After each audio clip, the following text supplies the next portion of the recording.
One of those so-called non-hardened criminals was actually from Coleman, Alabama, right here in our listening audience. And so I wanted to reach out today to Sheriff Matt Gentry up there in Coleman County to get the scoop on this, exactly what's going on. And we are joined right now on the phone line by Sheriff Gentry. Sheriff, how you doing today? Good, buddy. How are you? Great. I appreciate you taking the time to talk to us. So this individual's name is Bobby Joe Young, I believe, Yes, and sir. I would love to hear. First of all, kind of tell our listeners, walk them through what he was convicted of, what you guys' experience with this individual was, and then ultimately your response to President Obama's decision to commute his sentence. Well, he was convicted in 2002, and that's when he was sentenced to possessing over 859 grams of methamphetamine mixture, and also in possession of a large quantity of firearms. And he pled guilty, and he accepted a sentence of 20 years in federal prison. Now, for those of us who don't spend a lot of time around meth, Sheriff, 2 pounds, that's a lot, right? I mean, we're talking about a lot of meth, right? Yes, that's a lot of meth, and especially in that time. He was caught in 2000.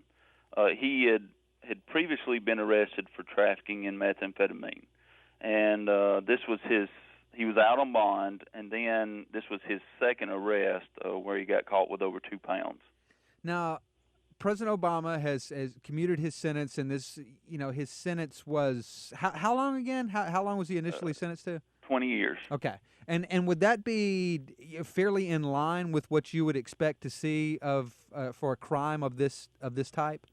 Yes, it is. There was during this time period in our county, we had multiple individuals that got sentenced to federal prison. We were working a lot of federal cases.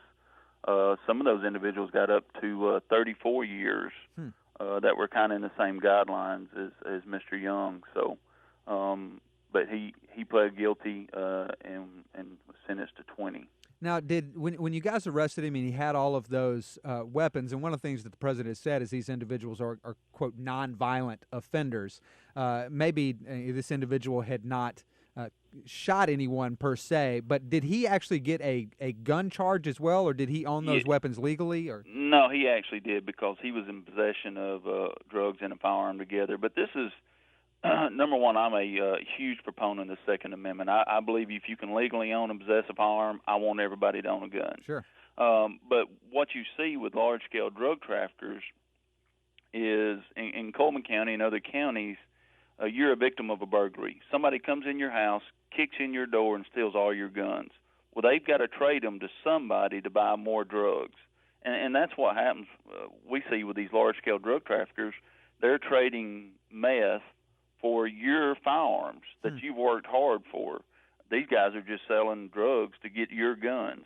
And I really disagree with the president's statement saying these guys are not violent criminals.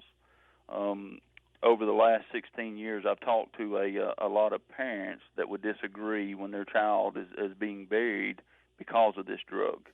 So there is violence that is associated with methamphetamine and all drug use. I mean, people that kick your door in to steal your stuff to go buy more drugs, that's a violent crime when somebody kicks your door in. so, do you know what it was about Mr. Young that stood out to the president and made him say this is the kind of individual who I want to, use the power of the presidency to commute his sentence?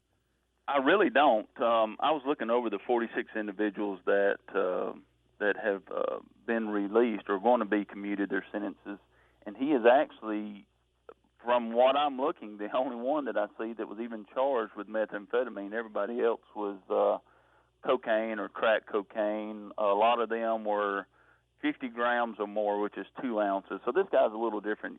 A lot of these guys that he commuted their sentence were in possession of a couple ounces of crack, but this guy was in possession of a couple pounds of meth. So I don't really know or see what would stand out to the president on this one individual. Now, has he been released at this point?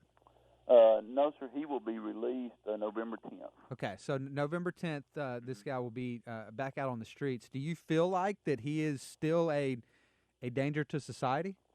Well, not dealing with him in the last 13 years, if he comes back into society and he goes back to the old habits that he had before he was incarcerated, then yes, 110%, he's a danger to the community. And the president made the statement, second chances. Number one, I'm a big proponent of second chances. In our jail here, we have 341 inmates in Coleman County, and a third of those are in work release or work-related programs where we're trying to help these guys enter into society. But one of the things that sticks out with me, and I have a lot of knowledge of the federal system, is to be charged federally, you have to go up to a whole different level of crime status, I guess you would say. Right. That's a completely different animal than your lower level drug distributor, the guys out here selling grams. What has what's the community's response up there in Coleman been to this news that this individual is going to be back out on the streets? Well, we've had a mixture of both. I mean, anytime you have somebody that their family's here, you want to see your loved ones. You don't want your loved ones to be around you. But then there's also that sentiment of fear in the community. There's some people that are afraid. But I don't think the president sends a very good message to the communities and to our children that you can go out and you can deal drugs. You can be a large-scale drug trafficker. And what I mean is, in that time in Coleman County, pounds was unheard of.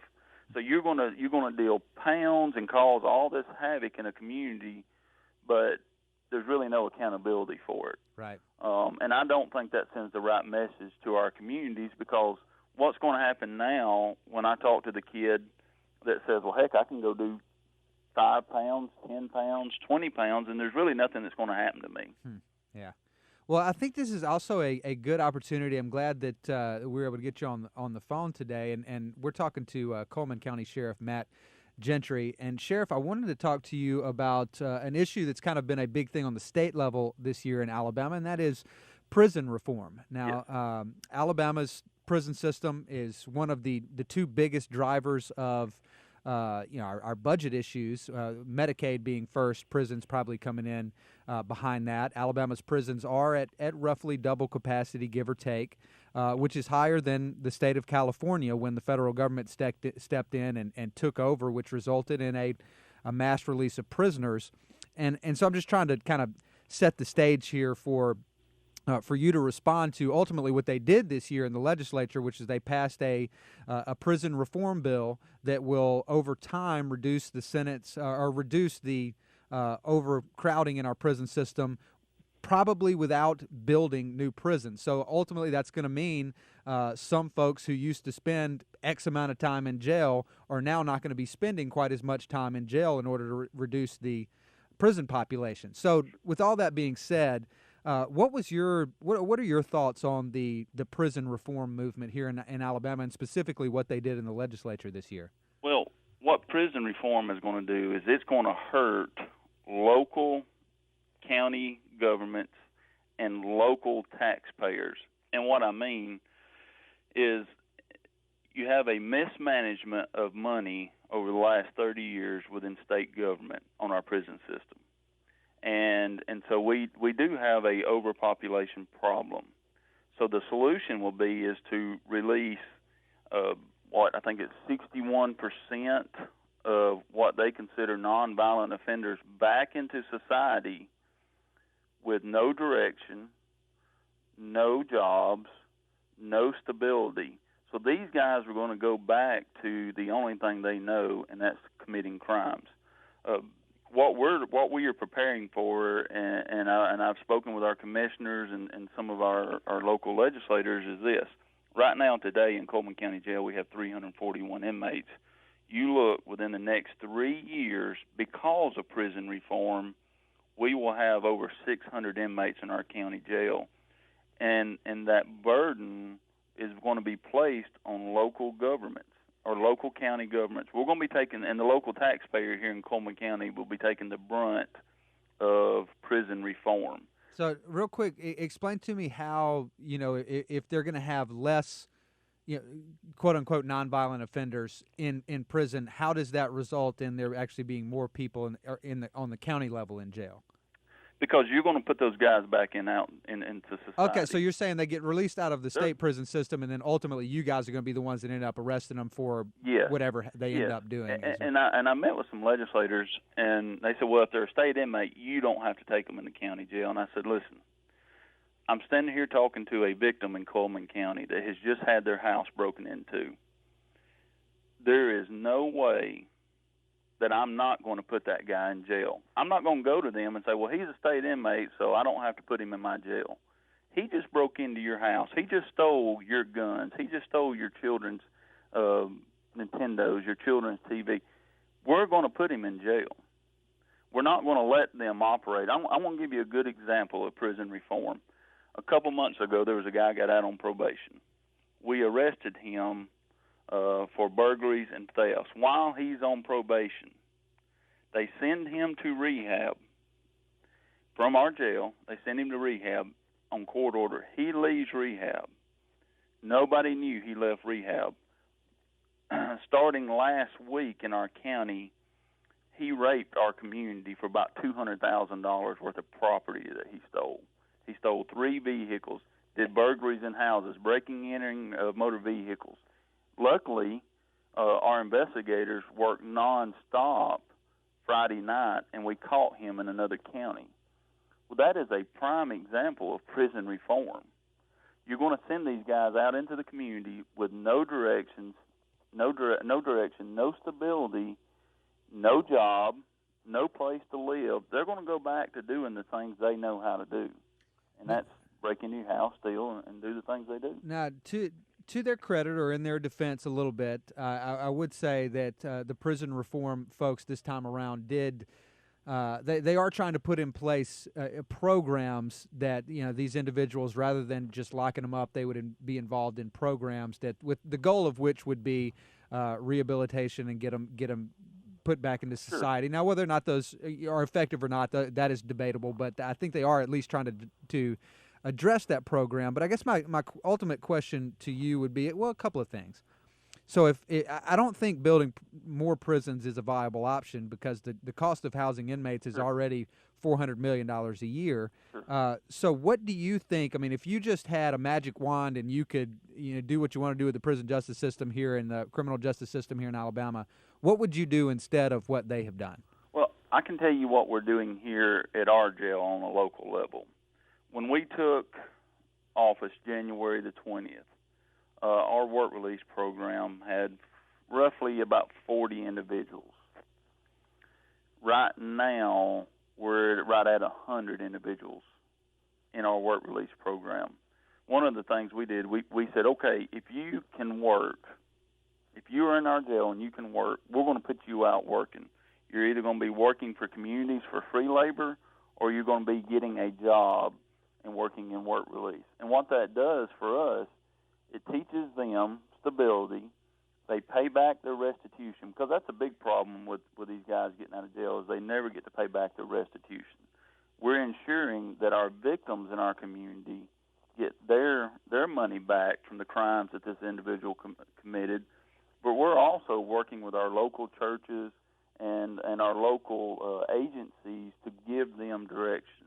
We've got local agencies that are making sure when they're getting ready to be released from work release, and they're going to get about an $8,000 check, and they've paid off all their fines, that they got a place to live, they've got a permanent job, and that they will be assisted in learning how to reenter society. So that's what we are doing here on a local level. And you feel like if that approach was replicated across the state, it would, how would that reduce the prison population? It would reduce recidivism? Is that what you're saying? Yes. I mean, you're not going to have those repeat offenders. And I'll tell you, as a sheriff in Coleman County, there's nothing that makes me prouder than seeing an individual that was in jail and that are able to turn their life around. And guess what? They're a tax-paying citizen now. They are a mother or a father to their children. And they're just a good, productive member of society. I mean, that's our goal, is to turn these people around and make them good, productive members of society. I would much rather them being out here working and paying taxes and living a good life, being a father and a mother, than sitting in our county jail. Sure.